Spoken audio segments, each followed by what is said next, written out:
Hello বন্ধুরা, কেমন আছো সবাই? আশা করছি সবাই ভালো আছো। আজকে একটা নতুন ভিডিও নিয়ে চলে এসেছি। আজকে বেঙ্গলি স্টাইলের পাস্তা বানিয়ে দেখাবো তোমাদের। কড়াই গরম হয়ে গেলে তেল ঢেলে দেবে, তারপরে একটু ফুটতে দেবে। পাস্তাগুলো ততক্ষণ একটু ধুয়ে নিলাম ভালোভাবে। পাস্তার মধ্যে কিছু ভেজিস দেবো, সেই জন্য এগুলো কেটে নেওয়া হলো। এর মধ্যে গাজর, পেঁয়াজ, বিনস, আদা, রসুন আর একটু কাঁচা লঙ্কা। তারপরে ডিমটা ভালোভাবে ফাটিয়ে নিলাম। ফাটিয়ে নিয়ে ওর মধ্যে একটু গোলমরিচের গুঁড়ো দিয়েছিলাম, তাহলে টেস্টটা ভালো হয়। তারপরে কড়াই গরম তেলে ঢেলে দিলাম। তো এটাকে এবার ভুজিয়া করে নিতে হবে। তো ভালোভাবে নেড়ে চেড়ে এটাকে একটু ভুজিয়া করে নেবে, যাতে একটু হালকা ব্রাউনিশ ব্রাউনিশ কালার হয়। তারপরে এটা ভালোভাবে নাড়িয়ে এটাকে তুলে নিতে হবে আলাদা একটা পাত্রের মধ্যে। ভেজিটেবলসের মধ্যে এইগুলো সব একে একে দিয়ে দিতে হবে। লম্বা লম্বা করে কেটে নিয়েছি, যাতে চাইনিজ তো লাগে দেখতে।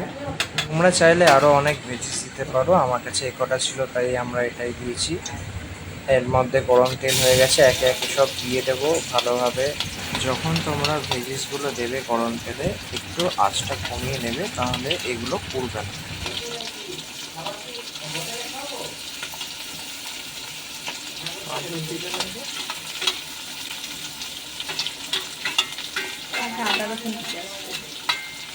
সব কিছু দিয়ে একটু ভালোভাবে নাড়িয়ে চাড়িয়ে নেব, যাতে কোনো জায়গায় সেদ্ধ কম না থাকে।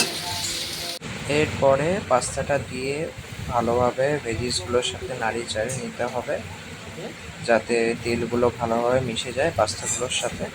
ওর একে একে মশলাপাতিগুলো দেবো। প্রথমে একটু নুন দিলাম স্বাদ মতো, তারপরে একটু গোলমরিচের গুঁড়ো দিয়ে দিলাম একটু ভালোভাবে চারিদিক করে। একটু হলুদ দিলাম কালারের জন্য, যেহেতু বাঙালির রান্না, তো একটু হলুদ না হলে চলে না। এর মধ্যে ভুজিয়া করে রাখা ওই ডিমগুলো দিয়ে দিলাম। তারপরে ভালোভাবে মিশিয়ে, যাতে প্রত্যেকটা মশলা যাতে ভালোভাবে ঢোকে, তো চারিদিক করে ভালোভাবে নাড়িয়ে নিতে হবে। তারপরে স্বাদ মতো একটু চিনি দিয়ে দিলাম। দেখো বন্ধুরা, কালারটা কিন্তু চলে এসেছে, সব মশলাপাতি ভালোভাবে মিশে গেছে। তো এবার আমরা আস্তে আস্তে নামিয়ে দেবো এটা, ভালোভাবে নাড়িয়ে চাড়িয়ে। তো আমাদের বাঙালিয়ানা পাস্তা রেডি। তোমরা সন্ধ্যাবেলা এটা ভালোভাবে এনজয় করতে পারো ফ্যামিলির সাথে। টেস্ট মারাত্মক হয়। তোমরা চাইলে একটু সস দিয়ে নিতে পারো, আরও ভালো লাগবে। দেখা হবে নেক্সট ভিডিওতে। টাটা।